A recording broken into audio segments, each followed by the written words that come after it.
Dusk was spreading her inky fingers all around me as I trudged warily down the long road. Snow danced through the air, carpeting everything in white. I slowly came to a standstill and carefully looked around me. Everywhere appeared to be absolutely quiet and still.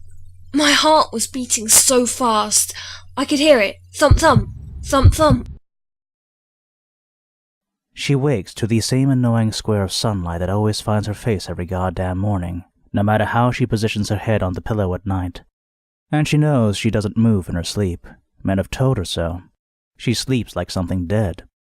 The sweet-scented woman in the crisp white uniform will be coming by soon, and she will have pills that always take away the ache of uncooperative sunlight. She cannot look outside her window until she has her pills. There are bruises on the insides of her arms again. They don't hurt unless she presses down on them with the tips of her fingers. They were not there last night. They are doing research on her, conducting medical experiments without her knowledge or consent. She can see tiny holes in the center of the bruises where the needles have gone in.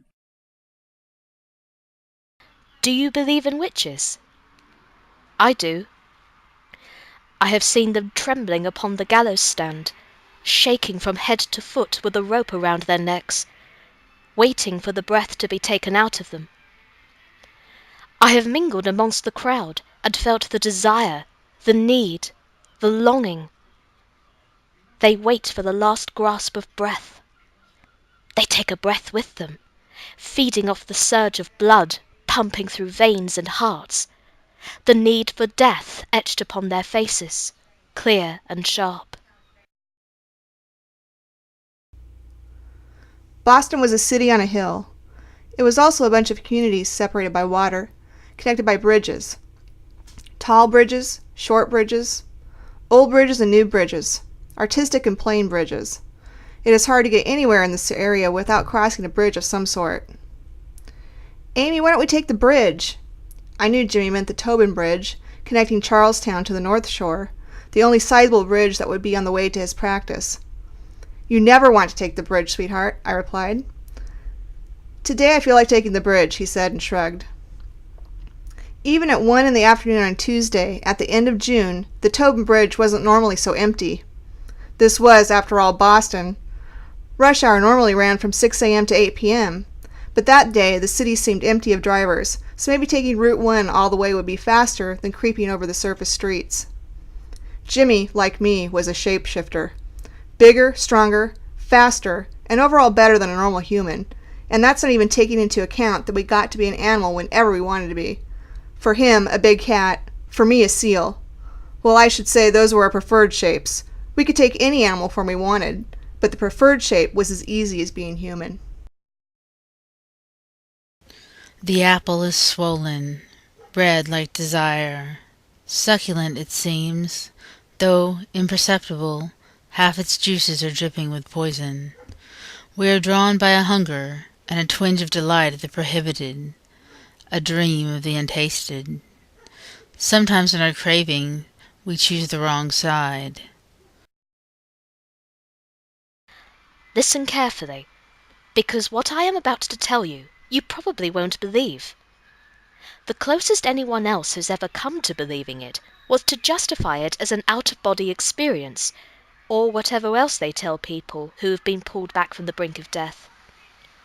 They tell them anything that sounds vaguely scientific, because that way they never have to wonder themselves if there is anything bigger than this, anything bigger than us.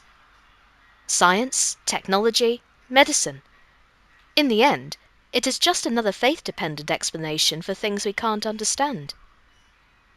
But if you can't believe me, don't worry. All I ask is that you listen, because maybe, just maybe, there's a less abstract meaning to this story. In dedication to Howard Phillips Lovecraft. I see you in strange eons, once a couplet, now a rhyme. I see you dead but dreaming, lying still for all time. Your death was merely dying, stranger eons lay beyond. The grave it could not hold you, your gift grew, eldritchly spawned.